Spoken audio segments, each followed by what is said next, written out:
Hey, Slater Crusaders. So this is a beautiful thing right here. This is the first sentence of the local paper in Seattle. Right? Seattle City Council members have officially approved legislation enacting sizable cuts to the police department's budget. Sizable cuts. Okay. So before I tell you how sizable, 7-1 in the Seattle City Council. The one vote against cutting the police department budget, the one vote against was because she didn't think the cuts were enough. Okay, that was from the avowed socialists on the council. She didn't think the cuts were enough. When I hear sizable cuts, I think like 2%, 4, 5%, 41%. They cut the police budget 41%. Are you kidding me? This is from the city council president. The blueprint, decriminalize Seattle. Isn't that amazing? They call it, these people are so good. They called it decriminalize Seattle. The plan to cut the police budget, 41% is called decriminalize Seattle. And it's gonna do the exact opposite. Has provided a path forward, includes city-funded research done by BIPOC communities, that is Black, Indigenous, people of color, to provide, among other things, a plan on what health and safety actually means.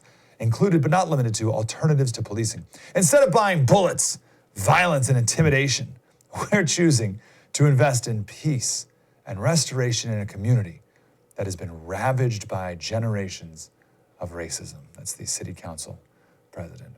So in light of this, the police chief resigned.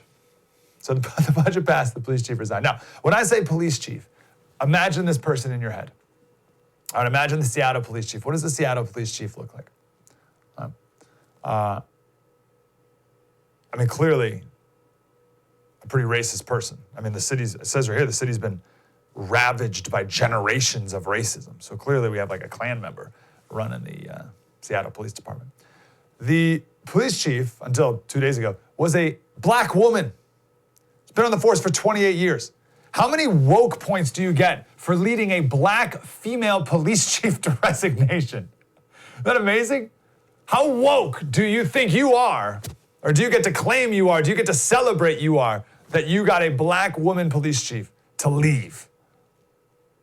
Amazing. I got a couple more examples of chaos that we'll get to in a second, but before we get to those, is it wrong of me to say, you know what? Seattle, Portland, Chicago, New York, I'm not rooting for your failure per se, but I hope you reap what you're sowing quickly. If anything, I feel like that's very compassionate of me, right? Because I hope the pain that you're inflicting upon yourself comes quickly and swiftly, and then you can get back to reality fast. So I'm not rooting for like a natural disaster or anything. I just want you to get exactly what you're voting for. Wow. That was deep and insightful. I want more of that. Like, subscribe, get more.